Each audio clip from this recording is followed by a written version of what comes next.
यीशु मसीह ने कहा था पतरस को, मैं ऐसी कलीसिया बनाऊंगा अधोलोक के फाटक उसमें प्रबल ना होंगे।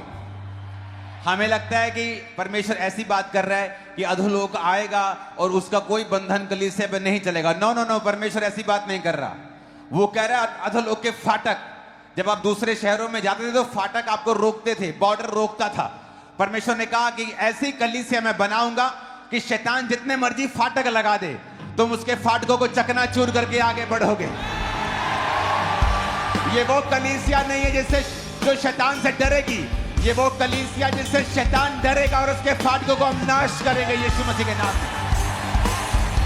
मैंने कहा ये वो कलीसिया के अधोलोक के फाटक कभी भी ट्रबल ना करेंगे, कभी प्रबल ना होंगे।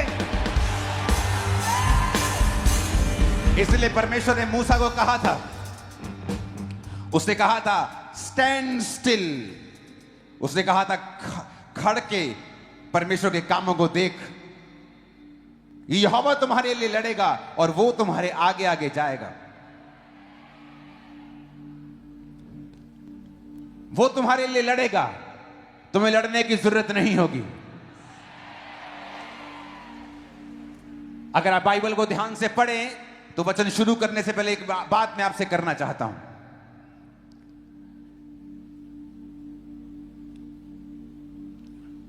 भजन संहिता 110 उसकी एक आयत में लिखा है, मेरे प्रभु से यहोवा की वाणी यह है, तू मेरे दाहिने बैठ जब तक तेरे शत्रुओं को मैं तेरे चरणों की चौकी ना कर दूं। लूका 22:69 में लिखा है, अब से मनुष्य के पुत्र को सर्वशक्तिमान की और दाहिनी ओर वो बैठा रहेगा। प्रभु यीशु मसीह उनसे बातें करने के बाद स्वर्ग पर उठा लिया गया, मरकुस 16 उसकी 19 आयत, और परमेश्वर की दाहिनी ओर बैठ गया। पहला पतरस 3 उसकी 22 में लिखा है, वो स्वर्ग पर जाकर परमेश्वर की दाहिनी ओर बैठ गया। आप जब भी यीशु मसीह को देखेंगे, आप देखेंगे वचन में हमेशा वचन ने यह कहा है कि यीशु मसीह परमेश्वर की दाहिनी ओर बैठा है। अलग अलग जगह पे पुराने नियम में दाऊद ने कहा, नए नियम में पतरस ने कहा, यीशु मसीह ने खुद कहा कि वो परमेश्वर की दाहिनी ओर बैठा है। लेकिन जब आप प्रेरितों के काम में पढ़ते हैं, उसकी 7 बाब में उसकी 54 से 60 आयत में लिखा, जब वो स्तिफनुस प्रचार कर रहा था तो वो बातें सुनकर जल गए और उस पर दांत पीसने लगे, परंतु उसने पवित्र आत्मा से परिपूर्ण होकर स्वर्ग की ओर देखा और परमेश्वर की महिमा को और यीशु को परमेश्वर के दाहिनी ओर खड़ा हुआ देखकर कहा, मैं स्वर्ग को खुला हुआ और मनुष्य के पुत्र को परमेश्वर के दाहिनी ओर खड़ा हुआ देखता हूं। तब उन्होंने बड़े शब्द से चिल्लाकर कान बंद कर लिए और एक साथ उस पर झपटे। यहां पर वचन कहता है कि परमेश्वर को, यीशु मसीह को स्तिफनुस के द्वारा परमेश्वर के दाहिनी ओर खड़ा हुआ देखा गया, जो कि वचन कहता है कि वो बैठा हुआ था। हर जगह उसको बैठा हुआ दिखाया गया बाइबल में। लेकिन जब स्तिफनुस को पत्थरवाह किया जा रहा था और वो शहीदी प्राप्त करने को था, तो वचन कहता है कि वो परमेश्वर की दाहिनी ओर जब उसने देखा तो यीशु मसीह को खड़ा हुआ देखा। क्योंकि वचन ये भी कहता है कि यीशु मसीह मेरा और आपका वकील भी है, वो हमारा लॉयर भी है। जब वो आपकी लाइफ पर किसी मुसीबत को देखता है तो आपके केस को डिफेंड करने के लिए वो खड़ा होता है। आज मैं आपकी लाइफ के लिए यीशु मसीह को खड़ा हुआ देख रहा हूं और वो आपकी लाइफ का हर एक केस खड़ा हुआ मैं हल करता हुआ देख रहा हूं, उसको यीशु मसीह के सामर्थ्य नाम में। आप सोच रहे हैं कि आप एक आम व्यक्ति हैं, तो मैं आपको बताना चाहता हूं, स्तिफनुस कोई प्रेरित नहीं था, एक खाना बनाने वाला व्यक्ति था। चर्च में उसको खाना बनाने के लिए चुना गया था। पवित्र आत्मा से परिपूर्ण हुआ और उसने प्रचार किया। और बाइबल कहती जब उसको पत्थरवाह किया जा रहा था तो उसने कहा, परमेश्वर मेरी आत्मा को ग्रहण कर। हो सकता वो पौलुस की तरह कहता कि मैं मरने के लिए अभी तैयार नहीं हूं, मुझे प्रचार करना है, तो वो ना मरता। लेकिन उसने कहा परमेश्वर मैं आने के लिए तैयार हूं। उसने परमेश्वर को दाहिनी ओर खड़े हुए देखा। तो मैं आपको बताना चाहता हूं, वो आपका वकील आपके लिए खड़ा रहता है हर वक्त। जब कोर्ट में जज और दूसरे पक्ष आपके खिलाफ मुकदमा करता है तो जज बैठा रहता है और आपका वकील जज के सामने खड़ा रहता है। मैं जीसस को आपके लिए खड़ा हुआ देख रहा हूं और आपकी लाइफ का हर वो मसला जो शर्मिंदगी को दे रहा है आपको, यीशु मसीह उस शर्मिंदगी को ना। बाइबल में लिखा है परमेश्वर के घर में किसी का पक्षपात नहीं है। जब परमेश्वर ने स्तिफनुस के दिल को खुला हुआ देखा और स्तिफनुस को अपने नाम के लिए सताया हुआ देखा तो वो खड़ा हो गया। जब लोग आपको परमेश्वर के नाम के लिए सताएंगे तो याद रखना, जीसस आपके लिए बैठा नहीं है, वो खड़ा हुआ है आप लोगों के लिए स्पेशली, और आपकी लाइफ में वो बड़ा काम करने जा रहा है। मैं आपको फिर से प्रोफेसी कर रहा हूं, आप उस वकील को जो इस दुनिया का सबसे महंगा और सबसे कीमती लेकिन आपके लिए फ्री वकील है। सुप्रीम कोर्ट के किसी वकील को अच्छे को मिलना हो तो पहले दूसरे वकीलों को करना पड़ता है उनसे मिलने के लिए। 25-50 लाख रुपए एक हेयरिंग का खर्चा देना पड़ता है। वकीलों की वैल्यू समझ आ जाती है लोगों को सुप्रीम कोर्ट जाके। इमेजिन करो जीसस क्राइस्ट किस लेवल का वकील होगा, वो किस लेवल का सामर्थी परमेश्वर हमारा वकील होगा जो आपके लिए अवेलेबल है। और मैं आपको खुशखबरी दे रहा हूं, अगर आप जीसस के बच्चे, वो आपके लिए खड़ा भी रहेगा और वो आपके लिए खड़ा भी है। आमीन। ऊंचा चाहिए चर्च। जीसस को मालूम था कि स्तिफनुस मेरे पास आने के लिए तैयार है और वो रेडी था खड़ा होकर उसका वेलकम करने के लिए। मैं आपको बता रहा हूं, आप में से बहुत से लोग हैं जो रूहों को बचाएंगे, आप में से बहुत से लोग हैं जो समाचार का प्रचार करेंगे, और जब आप हेवन जाएंगे, हेवन आपका वेलकम कर रहा होगा। जीसस स्टैंडिंग ओवेशन के साथ आपको मिल रहे होंगे। मैंने कहा यीशु मसीह खड़े होकर तालियों के साथ आपका स्वागत करेंगे जब आप स्वर्ग में जाएंगे। इससे बड़ा आदर और किसी चीज में नहीं है कि वो जीसस खुद खड़ा होकर आपको स्टैंडिंग ओवेशन दे। आप किसी जगह में जाते हैं, लोग आपको स्टैंडिंग ओवेशन देते हैं, कहते क्या काम किया है, लोग खड़े होकर आपका स्वागत करते हैं। जीसस स्वर्ग में खड़े होकर आपका स्वागत करेंगे जो उसके नाम के लिए दुख उठा रहे हैं, जो रूहों को बचा रहे हैं, जो परमेश्वर के कामों को कर रहे हैं, जो सताव को सह रहे हैं, जो वफादार रहे हैं दुखों में भी। मैंने कहा वो खड़ा होकर आपका स्वागत करेगा, वहां पे आपका स्टैंडिंग ओवेशन करेगा। आप आम व्यक्ति नहीं हैं, आप आम व्यक्ति नहीं हैं, आप स्पेशल हैं जीसस की निगाहों में। आमीन। ऊंचे वाला चाहिए चर्च। मैंने कहा आमीन। ऊंचे वाला चाहिए चर्च। आप स्पेशल हैं, मैं आपको बता रहा हूं। स्तिफनुस ने कभी नहीं सोचा होगा कि एक खाना बनाने वाला व्यक्ति वो जीसस को खड़ा हुआ देखेगा, जबकि हर एक प्रॉफिट ने जीसस को बैठा हुआ देखा है। जीसस ने खुद कहा है कि तुम अब सर्वशक्तिमान को उसके दाहिनी ओर बैठा हुआ देखोगे, बादलों पे आता हुआ देखोगे। लेकिन जैसे स्तिफनुस का समय आया, जब आपकी लाइफ में परीक्षाएं होती हैं, आपकी लाइफ में दुख होते हैं, परमेश्वर के नाम के कारण आपको सताया जाता है, तो याद रखें जीसस जो आपका लॉयर है वो आपके लिए खड़ा है। जीसस आपका वेलकम करने के लिए तैयार है, वो आपको इज्जत देने के लिए तैयार है। बाइबल कहती है। आमीन। ऊंचाई आशीष हमारी है चर्च।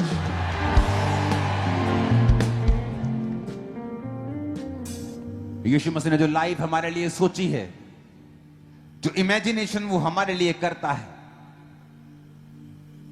आप अपने बच्चों के लिए इमेजिन करते हैं। जब वो छोटे होते आप इमेजिन करते हैं ये बड़ा होकर पास्टर बनेगा, या बड़ा होकर डॉक्टर बनेगा, जो भी आप इमेजिन करते हैं अपने बच्चों के लिए। मैं जब ये बड़ा होगा मैं इसे एक अच्छा व्यक्ति, अच्छी औरत के रूप में देखना चाहता हूं। अब इमेजिन करते हैं अपने बच्चों के लिए। वचन कहता है जो इमेजिनेशन परमेश्वर तुम्हारे लिए करता है, जो कल्पनाएं परमेश्वर तुम्हारे लिए करता है, वो तुम्हारी लाभ के लिए है, हानि के लिए नहीं। जो परमेश्वर तुम्हारे लिए सोचता है कि मैं अपने बच्चे को आने वाले 10 सालों में यहां देखना चाहता हूं, आने वाले 15 सालों में यहां देखना चाहता हूं, फ्यूचर में मैं इसको यहां देखना चाहता हूं। बाइबल कहती है वो कल्पनाएं, वो योजनाएं जो यहोवा तुम्हारे विषय में करता है, वो तुम्हारी लाभ के लिए, हानि के लिए नहीं। आपको लगता है कि क्या परमेश्वर आपको जानता है? आप एक गरीब फैमिली से हैं, आप बहुत ही दुखी हैं, लेकिन बाइबल कहती है वो स्तिफनुस को जानता ही नहीं था, बल्कि उसके लिए खड़ा था। सर्वशक्तिमान परमेश्वर खुद अपनी सीट पर खड़ा था, बैठा नहीं था। वो बैठकर नहीं देख रहा था, वो खड़ा होकर देख रहा था। एक व्यक्ति के लिए आज जब वैज्ञानिक स्टडी करते हैं और दुनिया को खोज रहे हैं और यूनिवर्स को खोज रहे हैं, तो क्या पा रहे हैं कि यूनिवर्स इतना बड़ा है, मल्टी यूनिवर्स, आगे के आगे इतना बड़ा है कि धरती एक मिट्टी के कण के भी बराबर नहीं है पूरे यूनिवर्स के मुकाबले में। जिसने इतनी बड़ी दुनिया बनाई है, वो एक व्यक्ति के लिए अपनी सीट पे, अपने सिंहासन पे बैठा नहीं रहा, वो खड़ा रहा। वो बार बार आपको साबित करता है कि वो आपसे प्रेम करता है।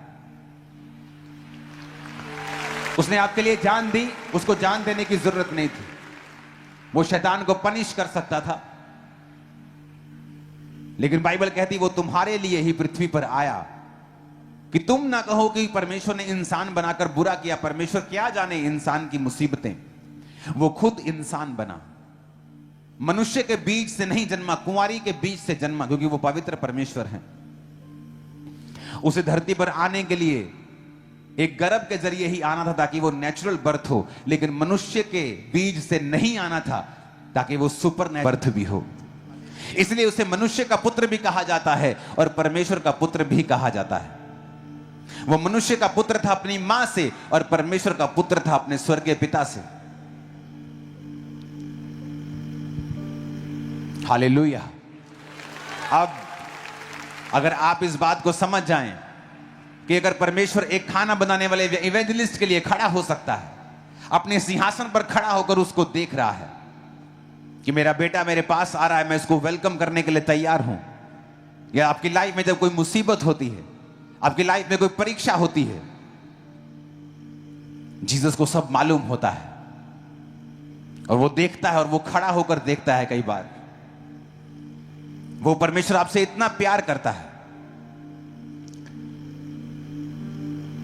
जब जीसस क्राइस्ट ने दुनिया बनाई थी, वर्ल्ड बनाया था, वचन कहता है आदि में वचन था और वचन परमेश्वर के साथ था। आदि में यीशु था और यीशु परमेश्वर के साथ था।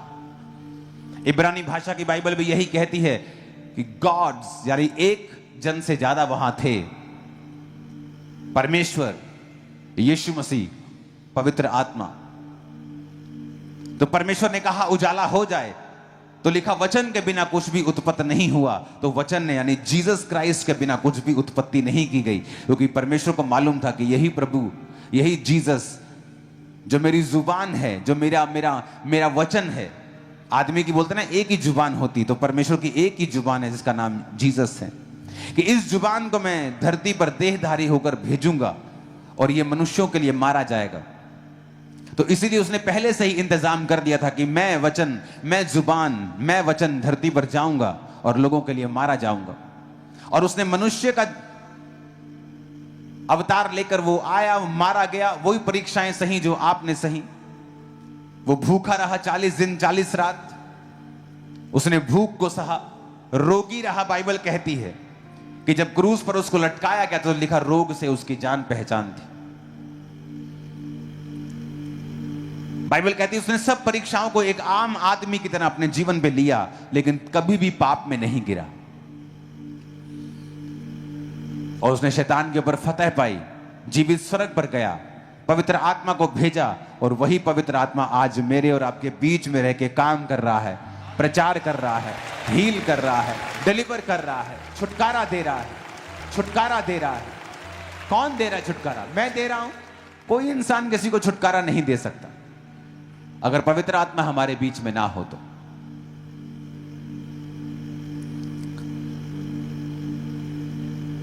तो जीसस ने कहा कि जब मैंने तुमको बनाया, जब परमेश्वर ने आदम को बनाया, तो एवरीथिंग वॉज परफेक्ट। अगर आप बाइबल में देखें तो पहले दिन परमेश्वर ने उजाला बनाया, उजाला हो जाए, तो बाइबल कहती उजाला हो गया। परमेश्वर ने उजाले को अंधेरे से अलग किया और पहला दिन हो गया।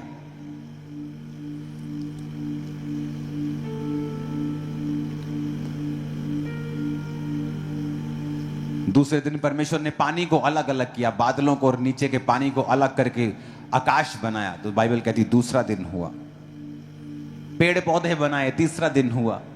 ज्योतियां बनाई, मछलियां बनाई, इंसान को बनाया, और अंत में सातवें दिन रेस्ट की। और हर वचन के पीछे लिखा है, और जब परमेश्वर ने देखा कि अच्छा है, जब परमेश्वर ने सूखी भूमि को कहा सूखी भूमि दिखाई दे, समुद्र अलग हो जाए, तो परमेश्वर ने कहा अच्छा है। पेड़ पौधे बनाए, उसने कहा अच्छा है। मछलियां बनाई, जीव जंतु बनाए, पक्षी बनाए, और उसने कहा अच्छा है। आदम बनाया, उसने कहा अच्छा। Everything was perfect. लेकिन आज जब आप दुनिया में देखते हैं क्या सब कुछ परफेक्ट है? नहीं। कोई किसी का रेप कर रहा है, कोई किसी को मार रहा है, कोई किसी के पैसे की चोरी कर रहा है, कोई किसी को धोखा दे रहा है, कोई किसी से झूठ बोल रहा है, कोई दुखी है, कोई डिप्रेशन में है, कोई बीमार है। ये सारे चीजें परमेश्वर ने नहीं बनाई थी, ये उसका मास्टर प्लान नहीं था। आदम के लिए जो भी बनाया गया था इट वॉज गुड। और परमेश्वर ने 2 पेड़ बनाए, एक जीवन के वृक्ष को बनाया, एक भले और बुरे के ज्ञान के वृक्ष को बनाया। प्रभु ने कहा भले और बुरे के ज्ञान के वृक्ष को तुम मत खाना, क्योंकि तुम्हें बुरे का ज्ञान लेने की जरूरत नहीं है।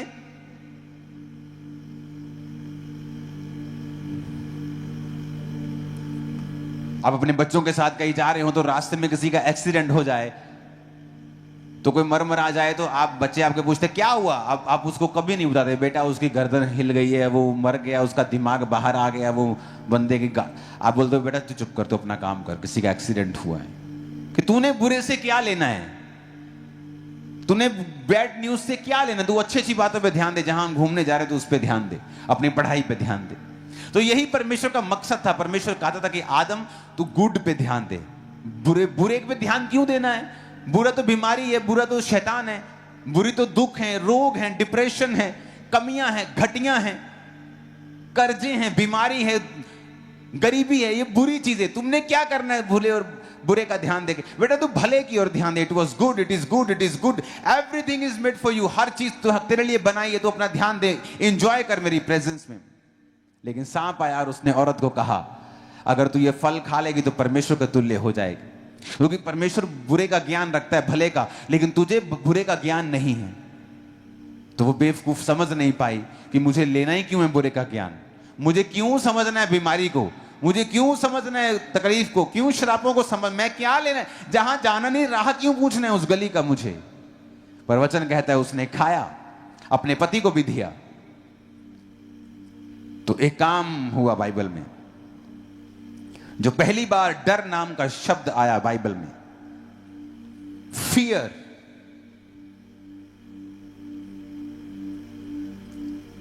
पहले बाइबल में कहीं फियर नहीं था, कोई डर नहीं था, क्योंकि हर चीज अच्छी थी जो परमेश्वर ने बनाई थी। लेकिन जैसे ही वो गिरता है तो फियर आता है, अफ्रेड हो गया वो।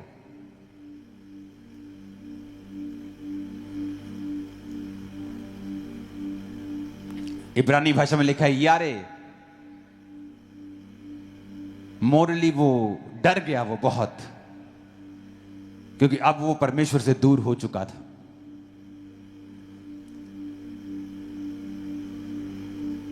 फिर डर आया, वो डरने लगा परमेश्वर से, जहां नहीं डरना चाहिए था अब उसे डर लगने लगा, क्योंकि शैतान अब उसके जीवन में एंटर कर चुका था।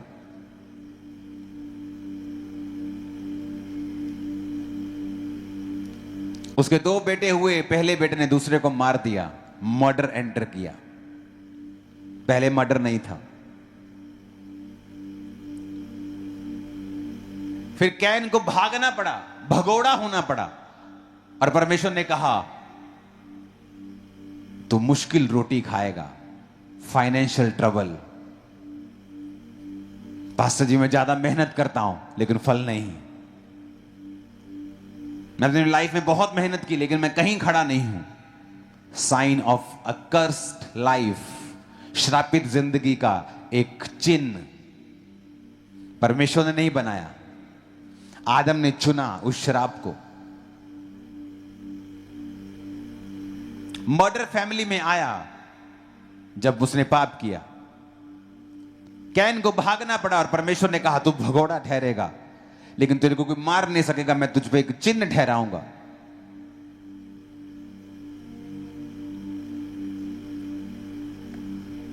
परमेश्वर ने फिर आदम को और बेटे और बेटियां दिए,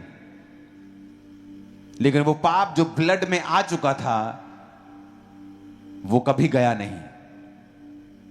इंसान बीमारियों को उसके बाद उसने देखा। 969 साल इस दुनिया में सबसे ज्यादा एक आदमी जिया है, तो वो 969 साल जिया है। 900 साल आदमी जीते थे, 950 साल जिया। 930 साल आदम, 950 साल, 50 साल, 962 साल ऐसे लोग जीते थे। इमेजिन करो, पाप के बाद 900 साल जीते थे। इमेजिन करो परमेश्वर ने पाप के पहले कितना लंबा जीने का प्लान बनाया होगा। गिरने के बाद भी वो 900 साल जिए। आदम फिर नहीं सुधरा, उसके लोगों ने पाप किया। वचन कहता है जब आदम के बेटे और बेटियां हुए और परमेश्वर के पुत्रों ने, परमेश्वर के दूतों ने, क्योंकि आपको परमेश्वर दूत भी कहता है, मैसेंजर भी कहता है, मनुष्य की पुत्रियों को देखा और उनसे विवाह किए। यानी जो कैन का वंशज था, जो अपवित्र वंशज था, उसने पवित्र वंशज को देखा और पवित्र वंशज ने अपवित्र वंशज के साथ विवाह किया। और कैन के बच्चे परमेश्वर के वचन पे नहीं चलते थे, क्योंकि वो भगोड़ा था और परमेश्वर के वचन से हमेशा से दूर रहा, क्योंकि उसकी भेंट को परमेश्वर कबूल नहीं करता था, क्योंकि उसके जीवन में पाप था। और जब देखा परमेश्वर ने कि पापी जाति पवित्र लोगों से शादी कर रही है और पवित्र लोग उसको एक्सेप्ट कर रहे हैं, तो परमेश्वर ने क्या कहा कि अब मेरा आत्मा इंसान से सदा लोभ विवाद ना करेगा, अब मनुष्य की आयु 120 साल की होगी। जब जब इंसान ने पाप किया, परमेश्वर ने उसको घटाया। पहले वो पता नहीं कितने साल जीने के लिए बनाया गया था, परमेश्वर ने 900 साल कर दी उम्र, 1000 साल से थोड़ा कम कर दिया। फिर उसने फिर पाप किया, परमेश्वर ने 120 पे कर दिया। आज इंसान 120 साल भी नहीं जी रहा है। दिखाओ मेरे को कहां 120 साल जी रहा है। 1% लोग भी 120 तक नहीं पहुंचते हैं। क्यों? क्योंकि पाप और बड़ा है। पहले ऐसा नहीं था। लेकिन बाइबल एक बात कहती है, जब आप जीसस को अपना उद्धारकर्ता ग्रहण करते हैं, जब आप यीशु मसीह को अपना उद्धारकर्ता ग्रहण करते हैं, स्पिरिचुअली आप उसी प्लेस पर चले जाते हैं जहां आदम था पाप से पहले, उससे भी बेटर प्लेस के ऊपर। आप उसी जगह पे चले जाते हैं जहां आदम था पाप में गिरने से पहले। मूसा वहां नहीं जा सकता था, उस जगह के ऊपर, उस स्थान के ऊपर। वचन कहता है कि परिपूर्णता, अनुग्रह, सब सच्चाइयां यीशु मसीह के आने के बाद परमेश्वर के लोगों पर जाहिर की गई हैं। आत्मा बाद में पिलाया गया है, पहले किसी किसी को मिलता था, अब सब मनुष्यों पर उंडेला जाएगा। आज जब एक विश्वासी इस बात को समझ जाए कि पाप की वजह से मुसीबतें, डिप्रेशन, बीमारियां, गिरना, हर एक गंदी चीज, हर एक बुरे का ज्ञान पाप की वजह से आया है। और यही गुड न्यूज है। जब लोग बोलते हैं आप धर्म बदलते हो, उन्हें शायद मालूम नहीं, वो अनपढ़ हैं शायद। उन्हें हौका देना, आवाज लगाना कि जीसस ने तुम्हारे लिए, पापों के लिए तुम्हारे लिए जान दी है, लहू बहाया है, ताकि तुम उसी जगह वापस चले जाओ जहां आदम था। इतनी सी बात भी समझ नहीं आ रही लोगों को। उसने नहीं कहा तुम्हारा धर्म कौन सा है, तुम्हारी जात कौन सी है। उसने कहा जिस जगह पे आदम था एवरीथिंग वॉज गुड। आदम को श्राप मिला, उसने कहा तुम माथे के पसीने की रोटी खाया करेगा। पहले वो श्राप नहीं था। धरती ऊंट कटारे नहीं उगाती थी, नेचुरली बड़ी चीजें उगती थी, नेचुरली बड़ी चीजें उगती थी जो आदम जिसे खा सकता था। जैसे धरती पे आज आप घास लगाते थोड़ी, ऊपर हर जगह घास उगती है, पहले ऐसा नहीं होता था। पहले नेचुरली चीजें उगती थी जो आदम के काम की थी। लेकिन वचन कहता है धरती श्रापित हुई, आदम श्रापित हुआ, औरत श्रापित हुई। परमेश्वर ने औरत को कहा तू पीड़ा में बालक उत्पन्न किया करेगी और तेरी लालसा तेरे पति की ओर होगी और वो तुझ पर प्रभुता करेगा। पति को बोला तेरे माथे की पसीने की रोटी तू खाया करेगा, तू मिट्टी से बनाया गया था, मिट्टी में ही अंत में मिल जाएगा। आज जो इंसान सफर कर रहा है, हार्ड मेहनत कर रहा है, मेहनत हम भी करते हैं, लेकिन जितनी हम करते हैं हमारा फल उससे कहीं अधिक ज्यादा है। मेहनत करने को प्रॉब्लम नहीं है, पर वचन कहता है कि तुम जितनी मेहनत करते हो उतना खाते नहीं हो। मैं वचन कहता है कि एक पूरे खेत से सिर्फ 10 लीटर दाखरस निकलेगा, मतलब तू ज्यादा करेगा लेकिन तेरा बचत थोड़ी होगी। यह कर्ज की निशानी है। और जब एक विश्वासी अपने परमेश्वर के वचन को पहचान जाता है कि यीशु मसीह ने इस कर्स को ब्रेक किया है, जो काठ पे लटकाया जाता है वो श्रापित है ताकि वो हमारे श्राप को तोड़ सके। यही गुड न्यूज है कि जब आप जीसस क्राइस्ट को अपना उद्धारकर्ता मानते हैं, यीशु मसीह को बिलीव करते हैं, आप टेक्निकली स्पिरिचुअली उसी जगह पे पहुंच जाते हैं जिस जगह पे आदम था। आप एवरीथिंग जो आपकी लाइफ में वो गुड होना शुरू होता है। आप जैसे जैसे वचन को समझते जाते हैं और अपनी पोजीशन को समझते जाते हैं, आपकी लाइफ में बेटर आपकी लाइफ होनी शुरू होती है। आप देखते हैं कि आप उस तरह से मेहनत, वो फालतू की मेहनत, वो फालतू का झंझट आपकी लाइफ से परमेश्वर कम करता जाता है जैसे जैसे आप परमेश्वर के करीब जाते जाते हैं।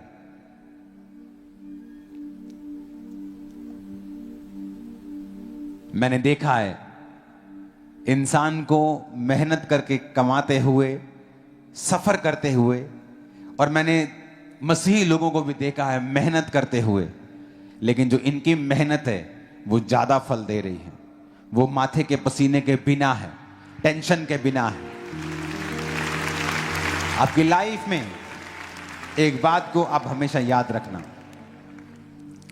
सब कुछ अच्छा चल रहा था आदम की लाइफ में, पर इंसान को पंगे लेने की आदत है। एवरीथिंग वाज सो परफेक्ट कि परमेश्वर ने अब सबको खत्म कर दिया, नूह रह गया अकेला। अब इंसान को पंगे लेने की आदत है। वचन कहता है नूह किसानी करने लगा। उत्पत्ति 9 उसके 20 से 29 आप घर जाके पढ़ेंगे। नूह किसानी करने लगा, लिखा उसने दाख की बारी लगाई और दाख पी के, शराब पी के नंगा लेट गया। उसके एक लड़के ने उसको देखा और टकटकी लगा के देखा, और दूसरे लड़कों ने उसे देखा नहीं बल्कि पीछे से आके उसको ढांप दिया। जिसने देखा वो श्रापित हुआ।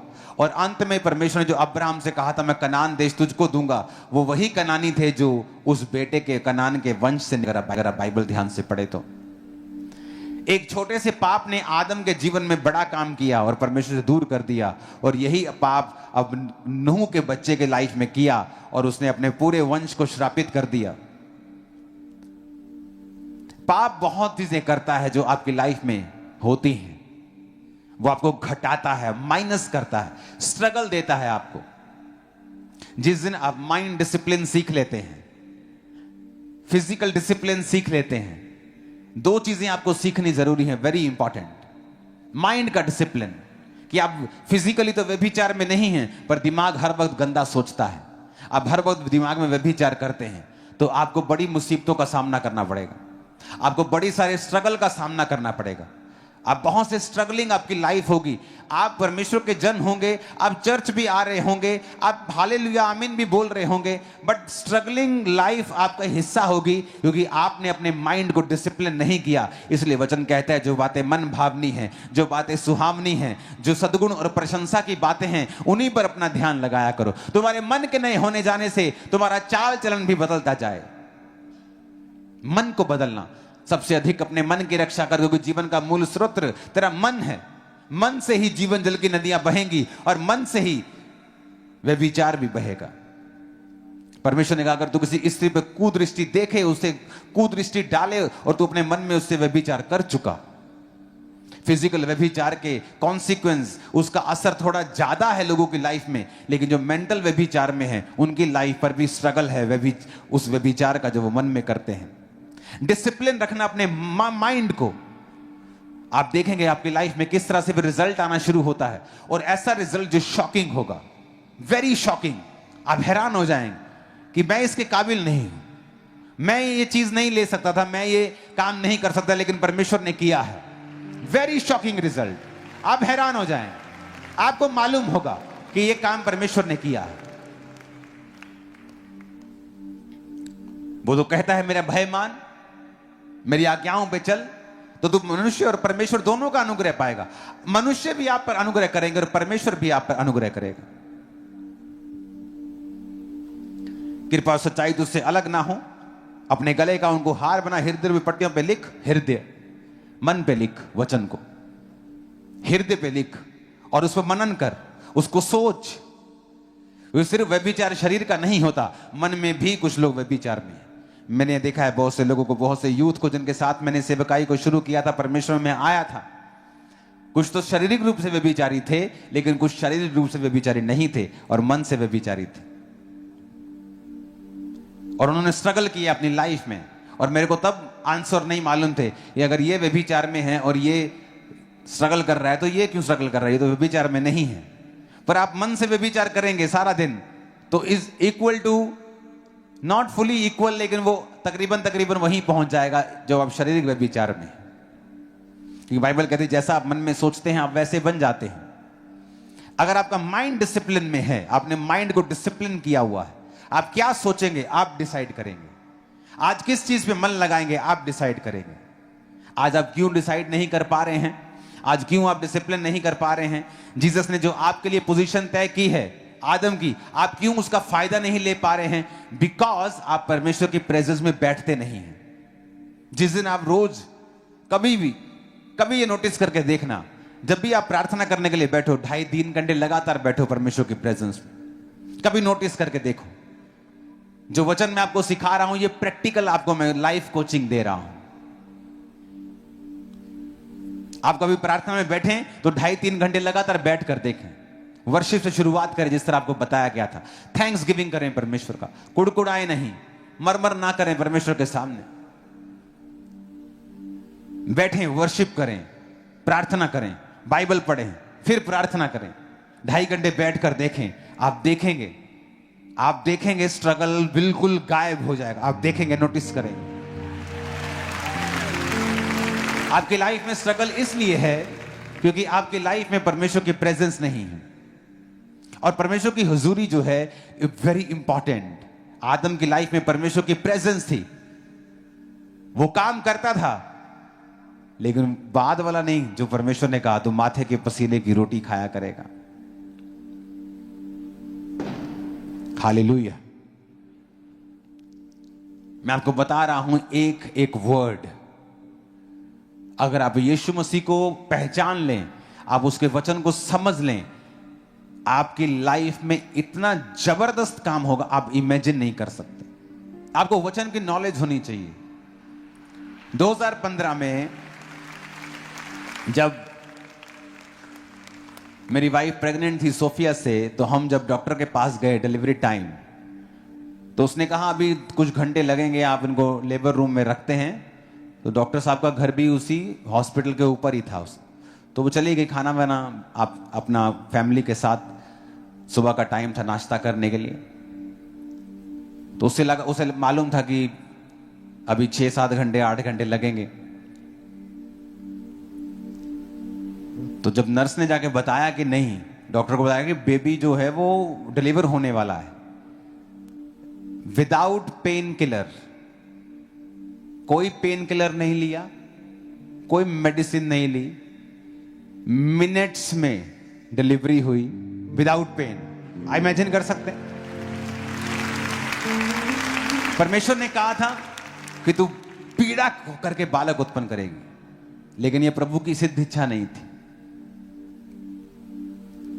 हमारे दोनों बेबी पेनलेस हुए और डॉक्टर हैरान है। और सुनो, ये नहीं कि बेबी छोटा है या छोटा था 2 किलो का था, एक बेबी 4 किलो से ज्यादा था, एक 3.5 किलो के करीब था, हेल्थी। जब बेबी होता था तो ऐसा लगता नहीं था कि अभी हूं, ऐसा लगता कि महीना डेढ़ महीने था बेबी। आंखें खोलियां पूरियां, ऐसे आंखें खुली पूरा अलर्ट। मैं आपको एक चीज बता रहा हूं, एवरी डे जब मैं उस हॉस्पिटल में था तो उनको मालूम था कि ये परमेश्वर का दास है, तो मैं तब भी वहां डिलीवरी रूम ओ प्रभु जी, ओ कुछ नहीं कर रहा था। मैं ऊपर अपना एक कमरा ले लिया था मैंने प्रार्थना करने के लिए, और मैं रूम में प्रेयर कर रहा था। और जस्ट प्रेयर कर रहा था मैं। आपको आदत नहीं है कि परमेश्वर आपके लिए फाइट करे, आपको आदत है खुद फाइट करने की। आप परमेश्वर को आगे नहीं करते हो। और बातों से क्रिश्चियन लोग, बातों के तो धनी हैं हम लोग। यो यसू साडा, परमेश्वर साडा, मेरा डैडी बिशप रहा। हो सकता है परमेश्वर तुम्हें जानता भी ना हो। क्यों? क्योंकि तुम बातों से नहीं, तुम उसके साथ जो समय बिताते हो रोज, उससे जाने जाते हो। एवरी डे तुम परमेश्वर के साथ टाइम स्पेंड करोगे, एवरी डे, रोज। तुम क्या नोटिस करोगे कि परमेश्वर ने जो आदम के कर्ज थे उन्हें खत्म कर दिया। हार्ड मेहनत का कर्ज खत्म कर दिया। आपकी लाइफ को वो इजी करेगा, फाइनेंस को इजी करेगा, शरीर को वो इजी करेगा, श्रापों को खत्म करेगा। आप देखोगे कि वो कर्ज आपकी लाइफ का हिस्सा नहीं है।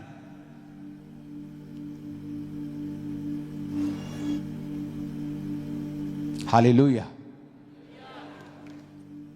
लेकिन वो एक्टिवेट होगा जब आप उसकी प्रेजेंस में रोज बैठेंगे। अगर आप पास्टर हैं और अगर आपकी प्रार्थना 4 घंटे से कम है तो आप बहुत ट्रबल में हैं, क्योंकि लोगों का भार भी आपको सहना पड़ेगा और आप कंफ्यूज रहेंगे, आपको बड़ी प्रॉब्लम्स होंगी, अटैक रहेंगे आपकी लाइफ के ऊपर। और एक विश्वासी अगर 2.5-3 घंटे से कम प्रार्थना में है, बहुत मुश्किल होने वाली है। हर चीज के लिए आपको जोर लगाना पड़ेगा, आपको हर चीज के लिए फेथ करने के लिए आपको बड़ा अंदर से अपने आप को मोटिवेट करना पड़ेगा। जबकि ये चीजें करने के लिए आपको मोटिवेट होने की जरूरत नहीं है, जस्ट आपको परमेश्वर के साथ, उसके साथ समय बिताने की जरूरत है।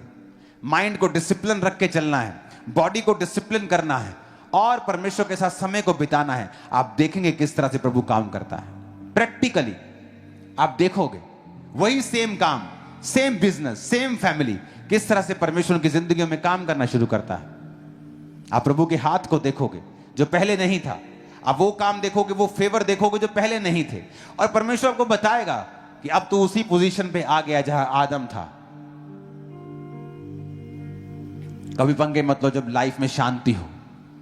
नूह की लाइफ में शांति थी, सारी दुनिया का मालिक था वो, सिर्फ वो और उसके बेटे और 3 बहुएं और पत्नी, पर फिर पंगा लिया। आदमी पंगा लेता है जब वो ब्लेस होता है, कई बार तब भी पंगा लेता है वो। जब सब कुछ सही चल रहा होता है वह विचार में पड़ जाता है, जब सब सही चल रहा होता है गलती कर बैठता है, और जब उसकी लाइफ में भी मुसीबत आती है वो सोचता है काश मैंने ये ना किया होता, काश मैंने परमेश्वर की बातों की ओर ध्यान दिया होता। वफादार रहना, माइंड को डिसिप्लिन में रखना, बॉडी को डिसिप्लिन में रखना। अगर आप नशा करते हैं, आपकी बॉडी डिसिप्लिन में नहीं रखी आपने, आप बॉडी को देते हैं जो बॉडी आपकी मांगती है, और इसका मतलब आप बॉडी में डिसिप्लिन में नहीं हैं। और परमेश्वर ने कहा अगर तू अपने इस पवित्र आत्मा के मंदिर को, जो तेरा शरीर है, नाश करेगा, मैं तुझे नाश करूंगा। फिर आप सोच नहीं सकते कि आपकी लाइफ की सारी चीजें कंट्रोल में रहें, आप जो कर रहे हैं वो कंट्रोल में रहे, जो आप चाहते हैं आपकी लाइफ में हो, क्योंकि आपने वो नहीं किया जो परमेश्वर चाहता है, तो आपकी लाइफ में वो नहीं होता जो आप चाहते हैं। Hallelujah, hallelujah. आपको ये समझ रखनी है, स्पिरिचुअल समझ वचन की, कि अगर मैं रोज खुदा का वचन नहीं पढ़ूंगा, अगर मैं रोज खुदाबंद की प्रेजेंस में नहीं बैठूंगा, तो वो चीजें एक्टिवेट नहीं होंगी जो मेरे लिए हुई हैं। सिम आपके पास पड़ा है, फोन आपके पास पड़ा है, बस उसे अंदर डाल के एक्टिवेट करना है, वही नहीं हम कर रहे हैं। अगर हमने पापों से तौबा कर ली है, परमेश्वर को अपना उद्धारकर्ता मान लिया है, अब उसे एक्टिवेट करना है उसकी प्रेजेंस में रोज बैठकर, उन सारे हुक्मों को, उन सारी ब्लेसिंग्स को, बरकतों को, प्रिविलेजेस को जो परमेश्वर ने हमारे लिए कर दी हैं, हमें जस्ट उसकी प्रेजेंस में बैठना है और वो एक्टिवेट होते जाएंगे। शैतान आएगा अपना काम करने के लिए, बीमारी, प्रॉब्लम, ये चीजें, लेकिन वो शर्मिंदा होगा, बिग टाइम शर्मिंदा होगा। आमीन ऊंचे वाला चाहिए चल।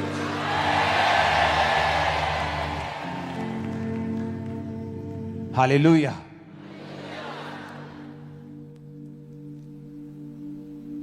अगर उसको एक्टिवेट होता हुआ देखना चाहते हो कि जो आदम जिस लाइफ को एक्सपीरियंस करता था वो कैसी थी, तो दिमाग का डिसिप्लिन रख लो। आप कंट्रोल नहीं कर सकते कि आप फेसबुक चला रहे तो क्या आपकी फीडबैक में आएगा, लेकिन आपको उसे देखना है कि नहीं देखना है, आप कंट्रोल कर सकते हो।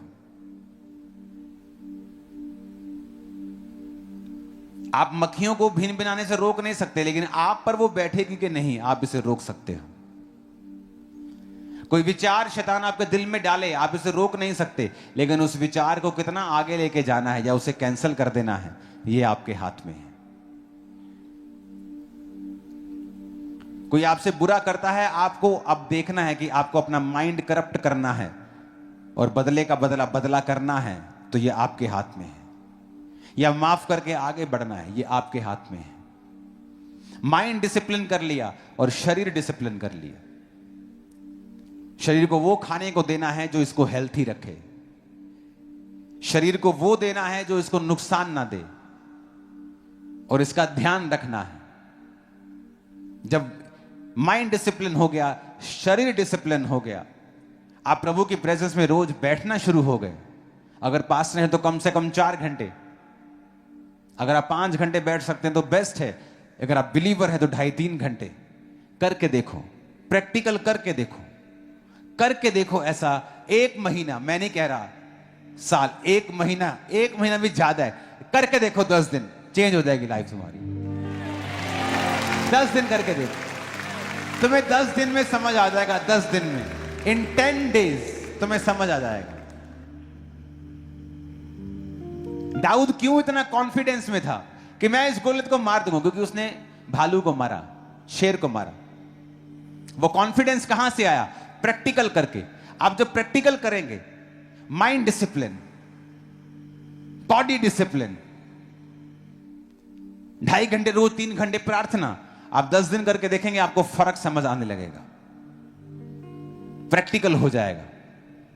आप फिर महीना करेंगे, आपको समझ आ जाएगा। आपको समझ आ जाएगा क्या फर्क था उस जीवन में जब मैं क्रिश्चियन होने के बावजूद भी खाली था, क्रिश्चियन होने के बावजूद भी रिजल्ट इतना नहीं था जितना होना चाहिए मेरी लाइफ में। आपको समझ आना शुरू हो जाएगा। और जब आप सीख गए, आपने इसका टेस्ट कर लिया, जब इसका टेस्ट पड़ जाता है, दुनिया की सारी चीजें फीकी लगने लगती हैं फिर, क्योंकि फिर आपको सक्सेस का फार्मूला समझ आ जाएगा।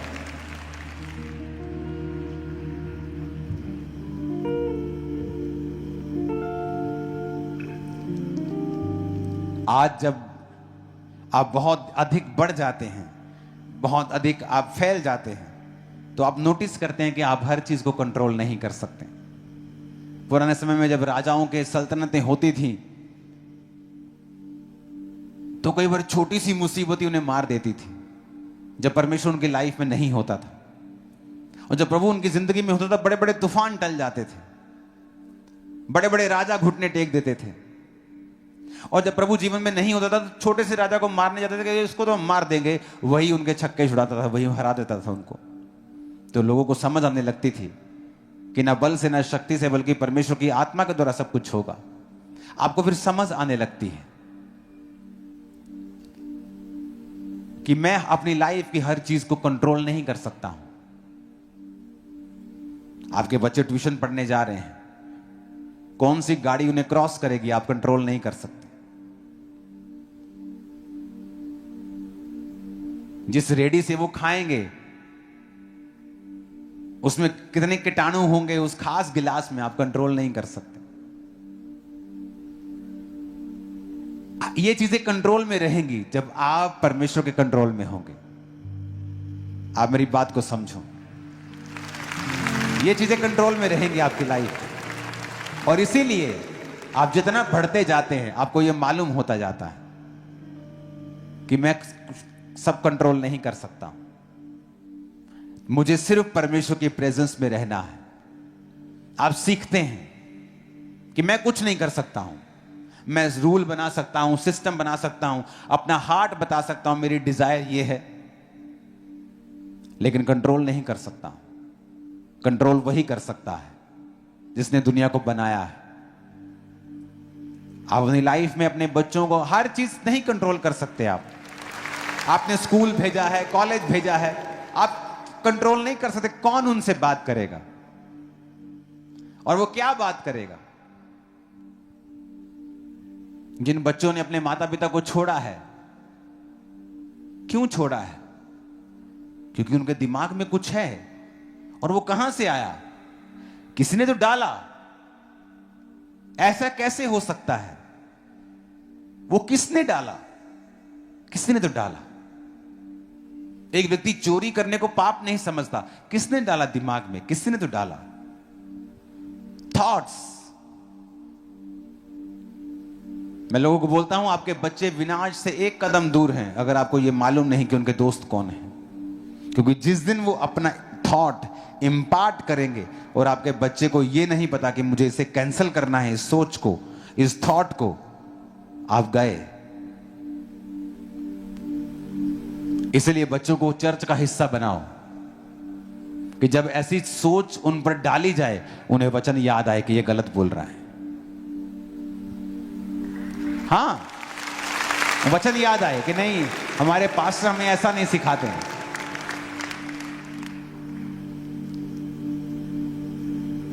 आज फॉरेन में चले जाओ तो टीचर्स माता पिता से बच्चों को इमोशनली अलग करने की कोशिश करते हैं। बच्चों को ऐसा सिखाया जाता है कि they are just your caretaker, you tell us if you have any problem. अगर तुम्हें बुली करते हैं, तुम्हारे डैडी तुम्हें डांटते हैं, तुम्हें ऐसे भी किया तो तू कॉल कर हमें। इमेजिन, बच्चों को समझाया जाता है ऐसा। वो रूल तो शायद उनकी बेहतरी के लिए किया गया होगा कि कोई माता पिता बीट ना करे, उनको अब्यूज ना करे, लेकिन वो कब मिस यूज शैतान करने लगा। लेकिन अगर वो बच्चे बिब्लिकल वैल्यूज में बढ़ते हैं, वो कभी ऐसा नहीं करेंगे। तो सब कुछ परमेश्वर के हाथों में है। अगर आप अपना पार्ट प्ले करें, प्रभु की प्रेजेंस में रोज बैठें, माइंड डिसिप्लिन करें, शरीर को डिसिप्लिन करें, रोज परमेश्वर की हुजूरी में समय को बिताएं, आपको रोने की जरूरत नहीं पड़ेगी। गवाहियां आपको अजीब नहीं लगेंगी। आपको मालूम है, हां ये गवाही मैं ले सकता हूं, मुझे मालूम है कैसे लेनी है। आपको कुछ भी शॉकिंग नहीं लगेगा, अच्छा ऐसे तो हो ही नहीं सकता। आपको मालूम है ये हो सकता है, मुझे तरीका पता है कैसे, मुझे बताया गया है।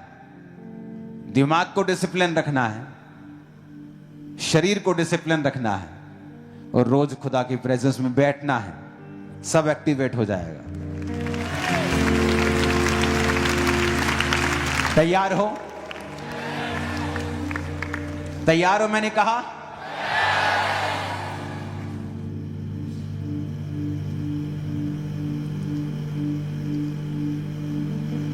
जो चीजें परमेश्वर ने हमारी स्ट्रगल के लिए रखी नहीं है, उन्हें क्यों मोल लेना। आज एक 18 साल का व्यक्ति रिलेशनशिप में है, उसे वो पाप नहीं लगता क्योंकि उसने मन बना लिया कि वो उससे शादी करेगा। उस लड़की ने भी मन बना लिया कि वो उसी से शादी करेगी। लेकिन वचन क्या कहता है? अगर आप देखें इजहाक और याकूब, इजहाक अपने बेटे से ज्यादा कामयाब निकला, शांति में निकला, फलवंत ज्यादा हुआ। क्यों? क्योंकि उसने लड़की को नहीं ढूंढा, उसके बाप ने अपने नौकर को भेजा और वो लड़की को लेके आया। और जब इजहाक मिला तो बताया कि ये तेरी पत्नी है जो परमेश्वर ने भेजी। याकूब ने जिस लड़की से वो प्रेम करता था, 7 साल उसके लिए सेवा की, फिर उसकी बड़ी बहन से धोखे से शादी कर दी, फिर 7 साल, फिर भेड़ों बकरियों के लिए उसने अपनी लाइफ के प्रेशियस 20 years लव के चक्कर में वेस्ट कर दिए। कई बार परमेश्वर ने आपसे बात करनी होती है। उस 16 साल में, मैं 19.5 साल का था जब मैं परमेश्वर में टीन एज में था। उस समय ऐसा होता है कि परमेश्वर आपसे एक बात करता है। आप ऑर्डिनरी मिनिस्ट्री करना चाहते हैं, सबके जैसे करना चाहते हैं, आपकी मर्जी है। लेकिन मुझे मालूम था, मैं कहा प्रभु मुझे तू इस्तेमाल कर, ऐसा जैसे कभी नहीं हुआ। सुनो मेरी बात, तब नो रिलेशनशिप, कोई पंगा नहीं लाइफ से। और लोग थे जो मैसेजेस करते हैं आई लव यू, मुझे आपसे शादी करनी है, मैं आपके लिए 40 फास्टिंग कर रही हूं, डिस्ट्रैक्शन, और कभी ध्यान नहीं दिया। क्यों? उस समय अगर मैं उन चीजों में पड़ जाता, शायद इतनी हैवी मिनिस्ट्री कभी ना परमेश्वर से ले पाता। हाँ, करता सेवकाई, लेकिन एक अलग लेवल की करता, मुझे मालूम है। अगर मुझे शादी 25, 26, 27 साल में करनी है, तो मैं क्यों अपने 8 साल वेस्ट करूं?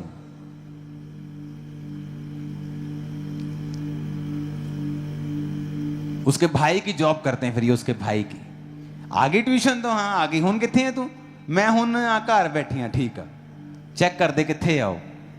7-8 साल उसके भाई की जॉब कर रहे हैं, टाइम वेस्ट। परमेश्वर के साथ वो कनेक्शन आप बिल्ड नहीं कर पाते हैं।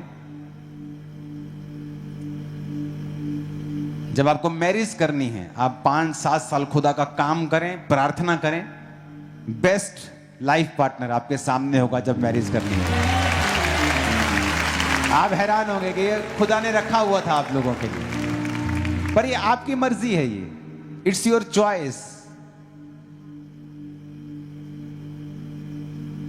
कुछ चीजें गंभीर पाप की श्रेणी में नहीं आती हैं, पर वो आपका टाइम वेस्ट करती हैं, आपको बैक करती हैं, आपको पीछे रखती हैं। परमेश्वर का फर्स्ट लव आपके साथ है, यह साबित नहीं करती।